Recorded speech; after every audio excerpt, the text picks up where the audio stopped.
All right, doing this thing called the daily, where I'm just trying to grab a couple minutes of my day and you know help you out in whatever you're doing.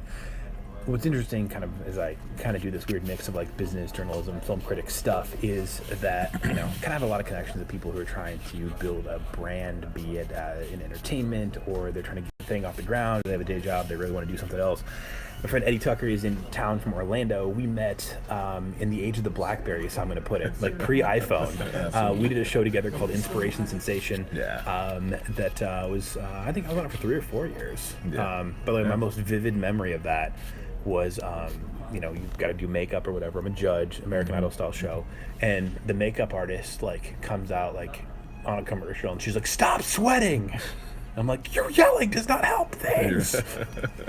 This does not make me cold." That's right. What was her name? Oh, man, I don't remember. I was always getting in trouble with the makeup artist, though, because, they, there's so many people who get in makeup for a show. And sometimes I'd be, at the back of the line, and I was a judge, so it's kind of hurry up and not getting as good a makeup on the drummer of the band probably isn't as big a deal. Right, Jason. He always got extra time in the chair. I don't know. What's that thing? But I don't remember, but that was always kind of one of the comical parts of the show. So you started out your career, or had a big milestone in your career, out with MC Hammer. And you have had a very kind of non-linear, non-traditional path as far as what you do for a living. You've produced some very big records, and as we were talking about, you moved and drove for Uber for a while, and everything in between, right? So let's do 10 minutes on this. Time management, because I just saw somebody talking on Twitter about all these kind of cool co-working spaces in Nashville, and it's like, oh, people are actually, all these freelancers are actually working because it's their New Year's resolution. The thing that most people don't have, they just don't know how to be their own boss. So it would be so great if I didn't have a boss. Oh, now I have to be my boss, and I'm terrible at it. So how have you always handled this? Well, first of all, man, thanks for doing this with me, man. Really appreciate taking the time. It's kind of cool. Well, just to speak a little bit of that, man, I was fortunate to be born in a time. I was born in '62. So my mom and my dad, they were musicians, and so we've always kind of created our own. Musicians, how? What did they play? My mom was a singer. She sang she's a beautiful voice. Okay. My dad's a guitar player, and he still plays today. In fact, he got his first iMac a couple weeks ago. Okay. So he's at home struggling how to figure out the operating system. And he's 75. He's that dude. He taught himself how to play piano when he was 70. He played guitar all the way up to that point. So that's kind of the stock, that I come from. So we never wanted to feel dated, or we were I've never wanted to feel like I was stuck. So I was always breaking it, on purpose. I don't know if that's a good thing or not, but literally, I would just, if it gets stagnant, I would just break it and just say, hey, I need to go another direction, but still maintain and hold on to my roots. Well, you're back in Chicago for a minute. You live in Orlando at the moment. I remember you, I don't remember when you came here, but I remember you telling me about how you were flat broke, kind of living in a barely survive apartment, and you got a gig teaching one of the Chicago Bears piano, and you would ride the bus all the way up onto Michigan Avenue, right? So what was that? How did Thad Bosley? Thad Bosley was a pinch hitter for the Cubs in 1984. A lot of people know that. That's a very cool guy. I can't remember how I met that, but I was that kid who had just moved from Virginia. And I was green, and for whatever reason, I think I had overexposure to Good Times, because it kind of drew me here. I didn't even know Good Times was based in Chicago, but when I got here, I was like, this is exactly what I've been looking for, because I grew up on that. So anyway, I ended up kind of in that space. And Thad, I met him, and so I had this dichotomy happening where I would live on 40th and Kings Drive, called the low end. And because there's a lot of poverty there, and then Thad was living on Kings Drive, but it turned into Michigan Avenue.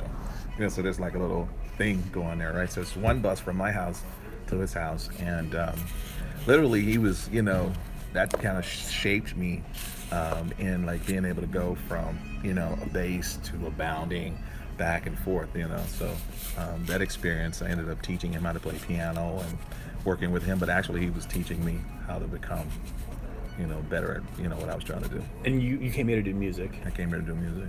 Let's talk about the highs and lows for a minute, because like you were still playing like when MC Hammer was the biggest thing in the world. That's back when there were still like a lot more stadium tours and that type of thing.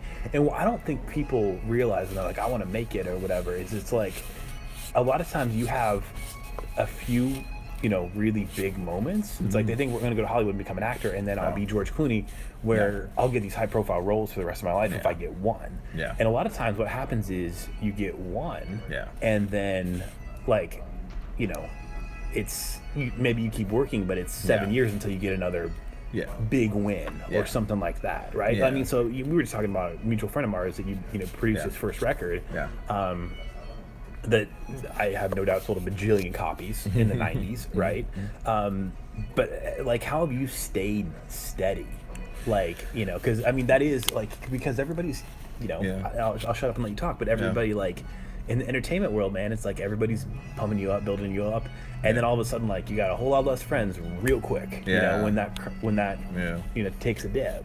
Yeah, I think we're defined in moments, man. And, we were just talking about Will Smith, and it's like, okay, no matter whatever role he plays from now on, the role that we saw him in and the context that we saw him in the beginning, when he had that fervor and that passion, I think those are the moments that determine like how your path's going to go, not to be ethereal about it, but, I did the stuff with Hammer almost 15 years ago, and I'm still like trying to live it down, in a good way, because it's opened so many doors too. You know what I mean? Yeah. Like, and I don't have to say it. It's like the door opens because of the relationship and because he was defined in a moment. Someone discovered him and helped him get to a place. And I think the key is people. Yeah. It's like people hold the door for other people. Like, I mean, there's a national artist right now in gospel that I was blessed to hold the door for. But no one will ever know it. But I don't need them to know it. It's a credit to me.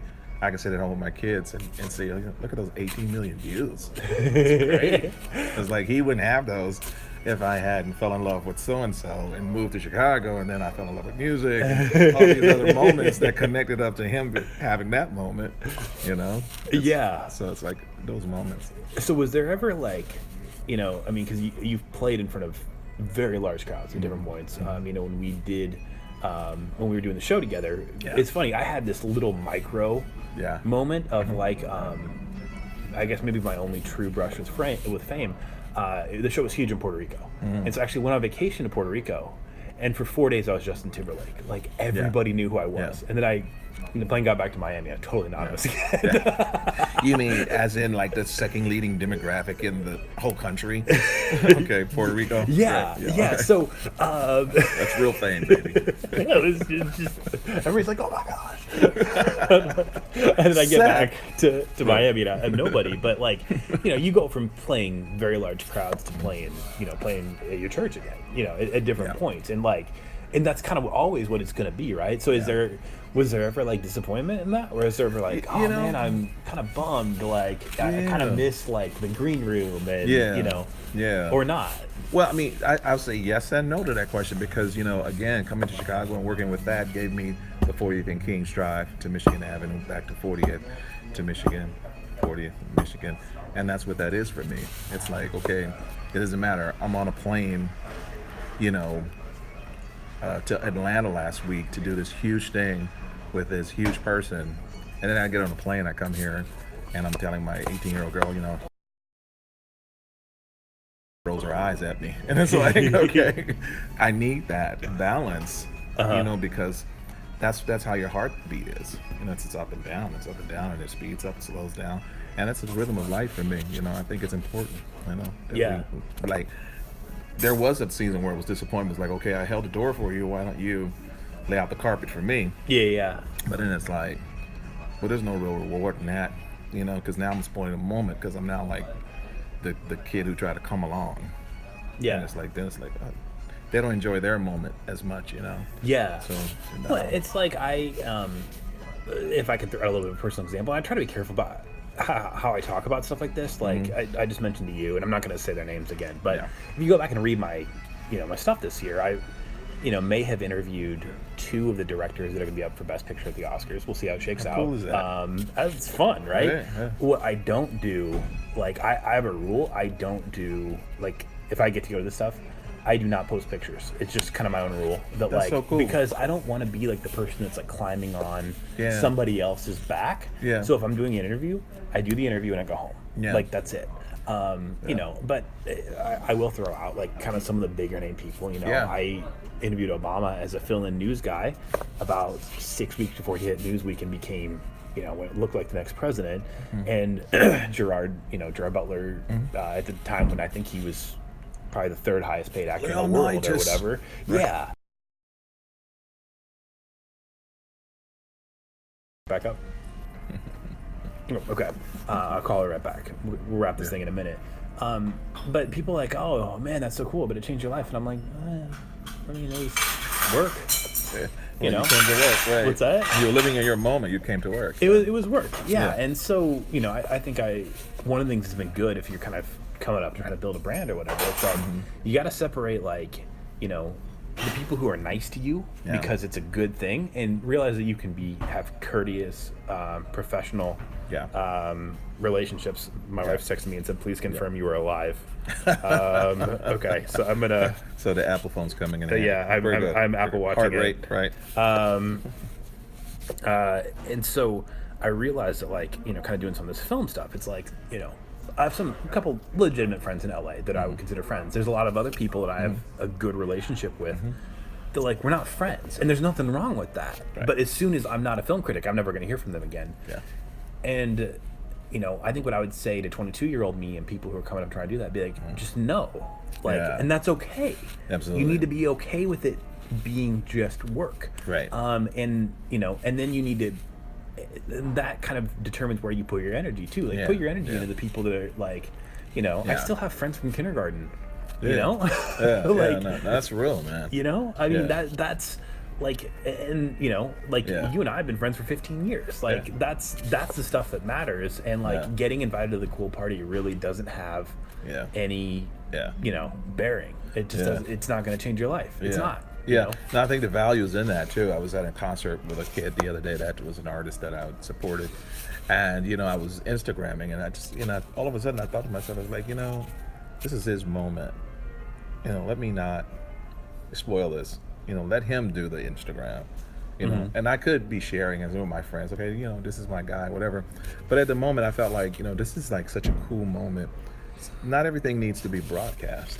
Yeah. And there's value in you and I having things we're talking about now. Is like they can't see that, but we can talk about it, and then there's this interaction and they can participate in that. I think there's something precious about not having every moment be publicly given or used in that way of trying to gain more from whatever happens when people see videos. The last question I got to bounce out, but you've been doing the songwriter thing for a long time. You've written to a lot of people. You've, like we mentioned, produced some, pretty big records. You're just guy across the street right now. Literally wrote one of the biggest pop songs ever in history. And so what is your? Do you clock in, clock out? Do you write when the muse strikes? Because nobody's telling you have to write a certain number of songs in a month. Yeah. So when do you write? And let's go out on that. Well, I write all the time, man. Writing for me is like my heartbeat. It's my passion. Jazzy Jeff said something yesterday. I saw him doing an interview. He's like, most of the songs you hear that you write, people aren't going to hear. So, some of those songs you're going to be able to share with the general public, but over the course of your life, you're not going to be able to share all your music. So give it away. And I thought that was cool, and that's kind of where I am. So I write, because the universe is not holding me accountable for hit records. It's like, what am I using my time for? And that's how my expression, and that's my gift. So to give back, I have to continue writing whether people hear it or not. Yeah. So. Dang. Yeah. Shout out any kind of social media stuff, people. Just because you work with so many different people, it's like, tell us what you're doing. But you've worked on so many different projects. Just if people want to follow you on social media or whatever, want to throw it out there. Yeah, well, if you want to follow me, you can check out some of my stuff on eddytuckermusic.com. Eddie Tucker Music, Twitter, Facebook, Instagram. It's just Eddie Tucker Music. And you can read up on all the stuff that I've done. A lot of the stuff's not printed, but some cool things. All right, so that's start doing this every day. I'm just gonna start throwing out there something to hopefully help you out. And this first one here in downtown Chicago is on the books. #1.